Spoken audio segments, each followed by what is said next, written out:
ലോകം മുഴുവൻ ഒരു പന്തിന് പിറകെ ഓടിക്കൊണ്ടിരിക്കുന്ന ഫിഫ വേൾഡ് കപ്പ് ആവേശമായി മാറിക്കൊണ്ടിരിക്കുകയാണ്. അവസാന നിമിഷങ്ങളിലേക്ക് കടന്നുകൊണ്ടിരിക്കുകയാണ്. എന്നാൽ ആ വേദിയിലെ ആ മൈതാനത്തെ ഓരോ വിജയങ്ങൾക്കും പരാജയങ്ങൾക്കും ഓരോ ആഘോഷങ്ങൾക്കും അപ്പുറം അവിടെ വലിയ രീതിയിൽ പ്രഘോഷിക്കപ്പെടുന്ന ഒരു വിശ്വാസ സാക്ഷ്യമുണ്ട്.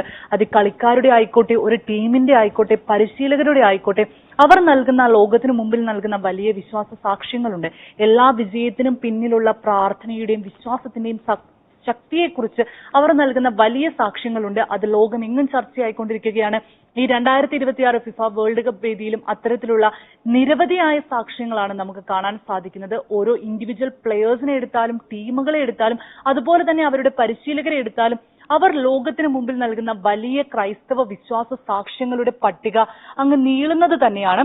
ഏറ്റവും ആദ്യം തന്നെ പറയുകയാണെങ്കിൽ ക്രൊയേഷ്യൻ നായകൻ ലൂക്ക മോഡ്രിച്ച്, അദ്ദേഹത്തെക്കുറിച്ച് അദ്ദേഹം തന്റെ വിശ്വാസ ജീവിതം, തന്നെ ക്രൈസ്തവ വിശ്വാസത്തിന് വളരെയധികം മൂല്യം നൽകുന്ന, പ്രാധാന്യം നൽകുന്ന ഒരു താരം തന്നെയാണ്. ഈ ക്രൊയേഷ്യൻ നായകൻ ഓരോ മത്സരത്തിന് ഇറങ്ങുന്നതിന് മുമ്പ് ഈശോയുടെ തിരുഹൃദയത്തിന്റെയും അതുപോലെ തന്നെ പരിശുദ്ധ അമ്മയുടെയും തിരുകുടുംബത്തിന്റെയും ചിത്രങ്ങളിൽ, തന്റെ കയ്യിൽ സൂക്ഷിച്ചിരിക്കുന്ന ചിത്രങ്ങളിൽ ചുംബിച്ച് പ്രാർത്ഥിച്ചതിന് ശേഷമാണ് മൈതാനത്തേക്ക് ഇറങ്ങുക. അതുപോലെ തന്നെ വളരെ സജീവമായ ഒരു കാര്യമുണ്ട്, അദ്ദേഹം തന്റെ ടീമിനൊപ്പം ടീം ഒന്നിച്ച് പരിശുദ്ധ കുർബാനയിൽ പങ്കെടുക്കുവാൻ വളരെയധികം ശ്രദ്ധിക്കുന്ന ഒരു ടീം ലീഡർ തന്നെയാണ്. അപ്പൊ അത്തരത്തിൽ അദ്ദേഹത്തിന്റെ വിശ്വാസ സാക്ഷ്യം വളരെ പ്രാധാന്യം അർഹിക്കുന്നതാണ്. നമുക്കറിയാം, ഈ ഫിഫ 2026 സ്റ്റാർട്ട് ചെയ്ത സമയത്ത് ഈ ക്രൊയേഷ്യൻ ടീം ഒന്നിച്ച് പരിശുദ്ധ കുർബാന അർപ്പിക്കുന്ന ദൃശ്യങ്ങളെല്ലാം വളരെയധികം ലോകശ്രദ്ധ നേടിയിരുന്നു.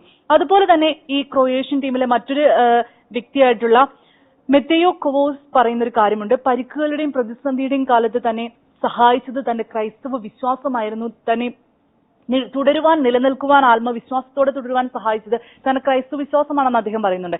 ഇതുപോലെ തന്നെ നമുക്കറിയാം, അനേകായിരം ആരാധകരുള്ള അർജന്റീനിയൻ താരം ലയണൽ മെസ്സിയുടെ വിശ്വാസ ജീവിതം നമുക്കറിയാം. അദ്ദേഹം തന്റെ ജീവിതത്തിലുണ്ടായ എല്ലാ അനുഗ്രഹങ്ങളും എല്ലാ വിജയങ്ങളും ദൈവത്തിന്റെ അനുഗ്രഹമാണെന്ന് ഉറക്കെ പറഞ്ഞിട്ടുള്ള ഒരു വ്യക്തി തന്നെയാണ്. 2026 ഫിഫ അദ്ദേഹം ഒരു ഹാട്രിക്കോടെ തന്നെ ആരംഭിക്കുന്ന സമയത്തും അദ്ദേഹം തനിക്ക് ലഭിച്ച ഈ വിജയം, ഈ അനുഗ്രഹം ദൈവത്തിന്റെ അനുഗ്രഹമാണെന്ന് ഉറക്കെ പറഞ്ഞ വ്യക്തിയാണ്. അത് മാത്രമല്ല, ലയണൽ മെസ്സിയുടെ ആരാധകരായിട്ടുള്ള, അല്ലെങ്കിൽ ഫിഫയുടെ ആരാധകരായിട്ടുള്ള എല്ലാവർക്കും തന്നെ സുപരിചിതമായ ഒരു കാര്യമാണ്, ഓരോ ഗോൾ നേടിയ ശേഷവും കുരിശടയാളം വരച്ച് ദൈവത്തിന് നന്ദി പറയുന്ന, കൃതജ്ഞത അർപ്പിക്കുന്ന ലയണൽ മെസ്സിയെ നമുക്ക് മൈതാനത്ത് കാണാൻ സാധിക്കും. അതുപോലെ തന്നെ ബെൽജിയത്തിന്റെ റൊമേലോ ലൂക്കോസും ബ്രസീലിന്റെ വിനീഷ്യസ് ജൂനിയറും തങ്ങളുടെ ക്രൈസ്തവ വിശ്വാസം പരസ്യമായി പ്രകടിപ്പിക്കുന്ന വ്യക്തിത്വങ്ങൾ തന്നെയാണ്. അതുപോലെ തന്നെ അമേരിക്കൻ ഗോൾ കീപ്പർ, അങ്ങനെ നീളുന്നതാണ് ഓരോ ഇൻഡിവിജ്വൽ പ്ലെയേഴ്സിനെയും എടുത്താൽ അവരുടെ പട്ടിക. എന്നാൽ പരിശീലകരിലുമുണ്ട് ഇത്തരത്തിൽ തങ്ങളുടെ ക്രൈസ്തവ വിശ്വാസം ഉറക്കെ പറയുന്നവർ എന്നത് എടുത്തു പറയേണ്ട ഒരു കാര്യമാണ്. നമുക്കറിയാം, ബ്രസീലിന്റെ പരിശീലകൻ കാർലോ ആഞ്ചലോട്ടി, അദ്ദേഹത്തിന്റെ ഒരു ഫാൻ ബേസ് എന്ന് പറയുന്നത് വളരെ വലുതാണ്. ഈ കാർലോ ആഞ്ചലോട്ടി വിശുദ്ധ പാദ്രോ പിയോടുള്ള ഭക്തിയിൽ വളരെ പ്രശസ്തനായ, വളരെ പേര് കേട്ട ഒരു വ്യക്തിത്വം തന്നെയാണ്. അതുപോലെ തന്നെ ക്രൊയേഷ്യൻ പരിശീലകൻ സ്റ്റാക്കോ ഡാലിച്ച് എപ്പോഴും തന്റെ കൈവശം അദ്ദേഹം സൂക്ഷിച്ചിരിക്കുന്ന ജപമാലയാണ് അദ്ദേഹത്തിന്റെ ശക്തി, തന്റെ ആത്മീയ ശക്തി എന്നുറക്കെ പറഞ്ഞിട്ടുള്ള ഒരു വ്യക്തിയാണ്.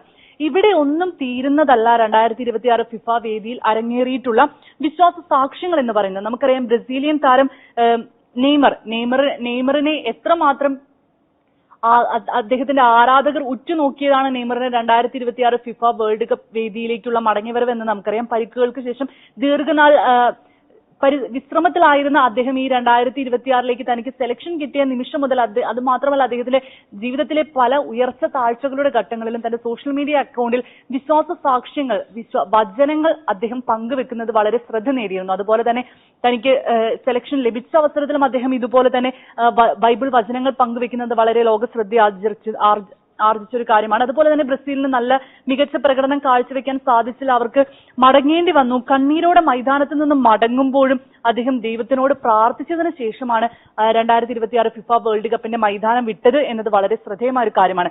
ഇത്തരത്തിൽ തന്നെ പരാജയത്തിന്റെയും നിരാശയുടെയും ഒക്കെ വേദികളിലും ഇതുപോലെ തന്നെ മടങ്ങേണ്ടി വന്ന അവസരങ്ങളിൽ പോലും പ്രാർത്ഥനയോടെ പോയ പല ടീമുകളെ നമുക്കറിയാം. ഡെമോക്രാറ്റിക് റിപ്പബ്ലിക് ഓഫ് കോങ്കോങ് ഇതുപോലെ തന്നെ തങ്ങൾക്ക് ഈ വേദി വിടേണ്ട അവസരം വന്നപ്പോൾ പ്രാർത്ഥിച്ച് ദൈവത്തിന് നന്ദി അർപ്പിച്ചതിന് ശേഷമാണ് മടങ്ങിയത്. ഇതുപോലെ തന്നെ നിരവധിയായ മെക്സിക്കൻ താരങ്ങളുടെ മുറിയിൽ ഗോഡലുപ്പെ മാതാവിന്റെ രൂപം നമുക്ക് കാണാൻ പറ്റും. അതുപോലെ തന്നെ ഫ്രാൻസിനായി ആദ്യ ലോകകപ്പ് ഗോൾ നേടിയ ശേഷം ഡിസീറെ ഡൂവെ മുട്ടുകുത്തി കർത്താവിന് മഹത്വമെടുത്തു. ഇത്തരത്തിൽ ഇൻഡിവിജ്വൽ പ്ലേയേഴ്സിനെ കൂടാതെ ഇനി ടീമുകളുടെ കാര്യം എടുക്കുകയാണെങ്കിൽ ജർമ്മനിയും കുറസാവോയും തമ്മിലുള്ള മത്സരത്തിന് ശേഷം ഇരു ടീമുകളും ഒന്നിച്ച് പ്രാർത്ഥിക്കുന്ന ദൃശ്യങ്ങൾ നമുക്ക് കാണാമായിരുന്നു. ഇതെല്ലാം ലോകത്തിന് നൽകിയ വലിയ സാക്ഷ്യമുണ്ട്. അതുപോലെ തന്നെ പനാമയും ഘാന ടീമുകളും തങ്ങളുടെ മത്സരത്തിന് ശേഷം, തങ്ങളുടെ കളിക്ക് ശേഷം ഇരു ടീമുകളിലെയും ആളുകൾ ഒന്നിച്ചു നിന്ന്, താരങ്ങൾ ഒന്നിച്ചു നിന്ന് ആ മൈതാനത്ത് നിന്ന് പ്രാർത്ഥിക്കുന്ന ദൃശ്യങ്ങളുണ്ടായിരുന്നു.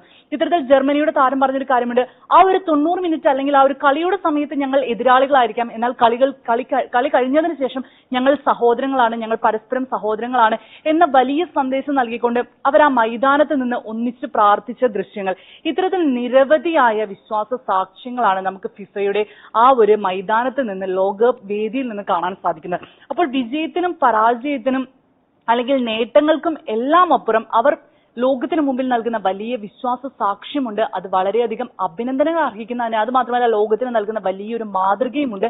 അത് ഏവർക്കും ഒരു പ്രചോദനമാണ്. തങ്ങളുടെ ഏതൊരു അവസരത്തിലാണെങ്കിലും ഏതൊരു ഘട്ടത്തിലാണെങ്കിലും തങ്ങളുടെ വിശ്വാസം ഉറക്കെ പ്രഘോഷിക്കുന്ന ഈ താരങ്ങളെല്ലാം തന്നെ ലോകത്തിന് വലിയൊരു മാതൃക തന്നെയാണ് നൽകുന്നത്.